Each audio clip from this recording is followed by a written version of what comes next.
Welcome to my YouTube channel Progressive English. Today we are going to learn past perfect continuous tense. और इस tense में आज हम पढ़ेंगे कि इस टेंस की पहचान क्या होती है, इसमें कौन सा हेल्पिंग वर्ब आता है और इसमें वर्ब की कौन सी फॉर्म लाते हैं और इसमें समय के लिए किस प्रीपोजिशन का प्रयोग हम करते हैं। तो चलिए शुरू करते हैं आज के इस टेंस यानी पास्ट परफेक्ट कॉन्टिन्यूअस टेंस को। तो सबसे पहले देख लेते हैं कि पास्ट परफेक्ट कॉन्टिन्यूअस टेंस की पहचान क्या होती है। तो देखिए इसकी पहचान होती है कि वाक्य के अंत में समय के साथ, इस पे ध्यान देना है, समय के साथ रहा था, रही थी, रहे थे आदि शब्द आते हैं। अब समय पे ध्यान इसलिए देना है, देखिए अगर कॉन्टिन्यूअस टेंस होता है, पास्ट कॉन्टिन्यूअस टेंस होता है तो उसमें होता है जैसे वह स्कूल जा रहा था तो पास्ट कॉन्टिन्यूअस टेंस है, लेकिन वो 10 मिनट से स्कूल जा रहा था, 10 बजे से स्कूल जा रहा था, तो ये पास्ट परफेक्ट कॉन्टिन्यूअस टेंस होगा। तो इसलिए समय के साथ रहा था, रही थी, रहे थे जिस टेंस में आता है वो कौन सा होता है, पास्ट परफेक्ट कॉन्टिन्यूअस टेंस। अब देख लेते हैं कि पास्ट परफेक्ट कॉन्टिन्यूअस में अफर्मेटिव में हम सेंटेंस को कैसे ट्रांसलेट करते हैं।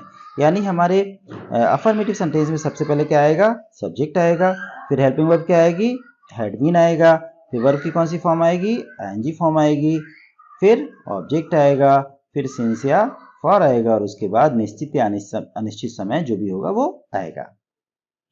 निगेटिव सेंटेंस का स्ट्रक्चर देख लेते हैं। निगेटिव सेंटेंस में सबसे पहले क्या आता है, सब्जेक्ट आता है, फिर हैड नॉट बीन आता है, फिर वर्ब की आईएनजी फॉर्म आती है, ऑब्जेक्ट आता है और फिर सिंस या फॉर आता है। और उसके बाद इंटेरोगेटिव सेंटेंस में क्या होता है कि सबसे पहले हम कोई क्वेश्चन वर्ड लाते हैं, अगर क्वेश्चन वर्ड है तो आएगा, नहीं है तो हम इंटेरोगेटिव सेंटेंस की शुरुआत कहाँ से करेंगे, हैड से करेंगे और उसके बाद सब्जेक्ट आएगा, फिर नॉट होगा तो आएगा, नहीं होगा तो नहीं आएगा और उसके बाद बीन आएगा। एक बात ध्यान देनी है कि जब कोई हेल्पिंग वर्ब 2 शब्दों या 3 शब्दों का होता है तो उसका सिर्फ पहला शब्द जो होता है, वो पहला वर्ड जो होता है वो सब्जेक्ट से पहले आता है और बाकी जो भी बचते हैं, एक बचता है तो बाद में, दो बचते हैं तो दोनों बाद में आते हैं। तो इसमें हम नॉट के बाद बीन लाएंगे, फिर वर्ब की आईएनजी फॉर्म लाएंगे और फिर ऑब्जेक्ट लाएंगे और फिर सिंस या फॉर लाएंगे और उसके बाद निश्चित या अनिश्चित समय होगा, उस हिसाब से हम सिंस या फॉर का यूज करेंगे। आपको पता है कि सिंस का यूज निश्चित समय के लिए और फॉर का यूज हम अनिश्चित समय के लिए करते हैं। हमने जब आपको प्रेजेंट परफेक्ट कॉन्टिन्यूअस टेंस पढ़ाया था तो वहां पे बताया था कि निश्चित समय के लिए सिंस और अनिश्चित समय के लिए फॉर का प्रयोग करते हैं और ये भी बताया था कि निश्चित समय को हम इंग्लिश में पॉइंट ऑफ टाइम और पीरियड ऑफ टाइम जो है वो अनिश्चित समय को कहते हैं।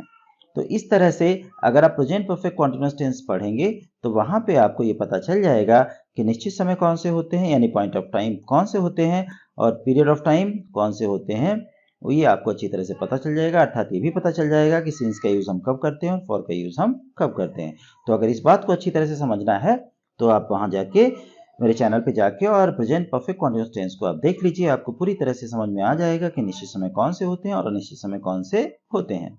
ठीक है, चलिए अब लोग एग्जाम्पल को समझ लेते हैं कि present past perfect continuous tense के एग्जाम्पल्स को हम कैसे इंग्लिश में ट्रांसलेट करते हैं। तो हमारा पहला एग्जाम्पल है, वह सुबह से पुस्तक पढ़ रही थी। तो हम इसे ट्रांसलेट करेंगे, सी हेल्पिंग वर्ब लगाएंगे यानी हैड बीन, पढ़ रही थी यानी रीडिंग ए बुक, और कब से पढ़ रही थी, सुबह से, और सुबह जो है वो निश्चित समय है तो सिंस मॉर्निंग। तो she had been reading a book since morning. Next sentence है हमारा, मैं 2 घंटे से प्रश्न याद कर रहा था। तो मैं के लिए क्या लाएंगे, आई लाएंगे, फिर हम हैड बीन लगाएंगे हेल्पिंग वर्ब और उसके बाद याद कर रहा था कि लगाएंगे यानी लर्निंग। तो I had been learning the, क्या याद कर रहा था, क्वेश्चंस, तो प्रश्न यानी क्वेश्चंस। तो I had been learning the questions for, कब से याद कर रहा था, 2 आवर्स यानी 2 आवर्स। नेक्स्ट सेंटेंस हमारा, वे सोमवार से विद्यालय नहीं आ रहे थे। अब देखिए ये जो है निगेटिव सेंटेंस है तो इसमें हैड नॉट बीन आएगा। तो दे, वे के लिए क्या लाएंगे, हमारा सब्जेक्ट है दे, हैड नॉट बीन और आ रहे थे मतलब कमिंग टू स्कूल, और कब से, सोमवार से, तो सिंस, सोमवार निश्चित समय है तो सिंस मंडे। नेक्स्ट सेंटेंस हमारा, हम 4 दिन से परीक्षा की तैयारी नहीं कर रहे थे, तो बनाएंगे we had not been preparing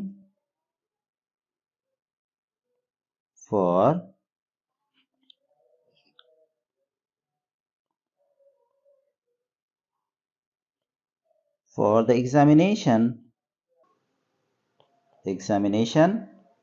for 4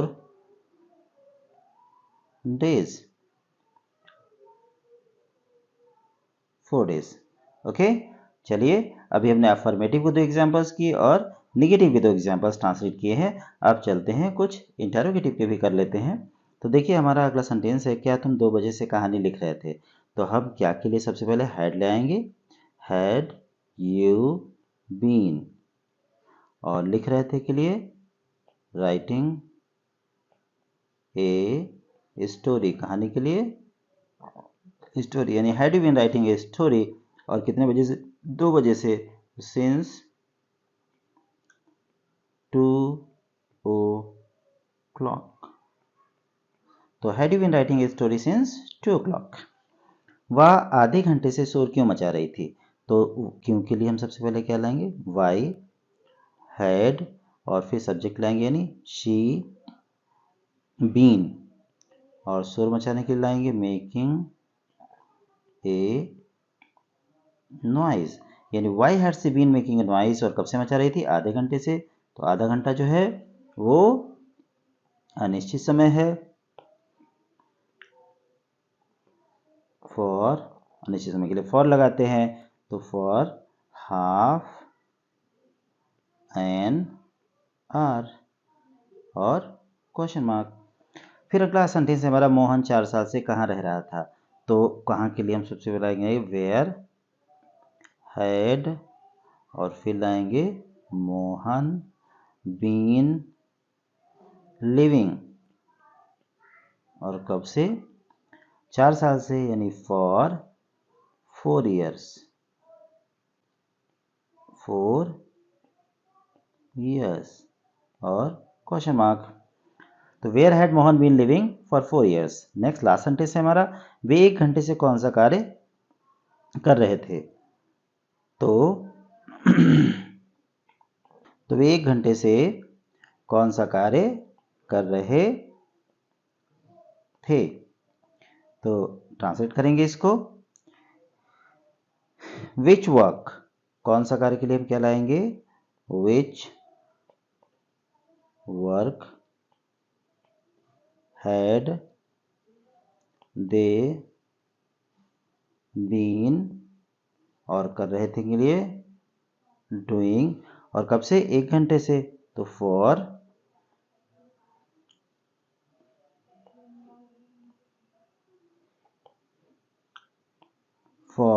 1 hour, और क्वेश्चन मार्क।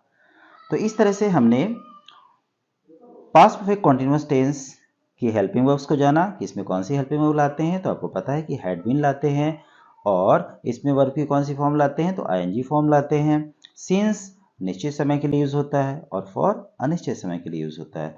तो इस तरह से हमने पास्ट परफेक्ट कॉन्टिन्यूअस टेंस के एग्जाम्पल्स को, यानी हिंदी के एग्जाम्पल्स को इंग्लिश में ट्रांसलेट करना सीखा। उम्मीद है आपको ये टेंस याद हो जाएगा। चलिए मिलते हैं नेक्स्ट वीडियो में, तब तक के लिए keep watching, keep learning. Thank you.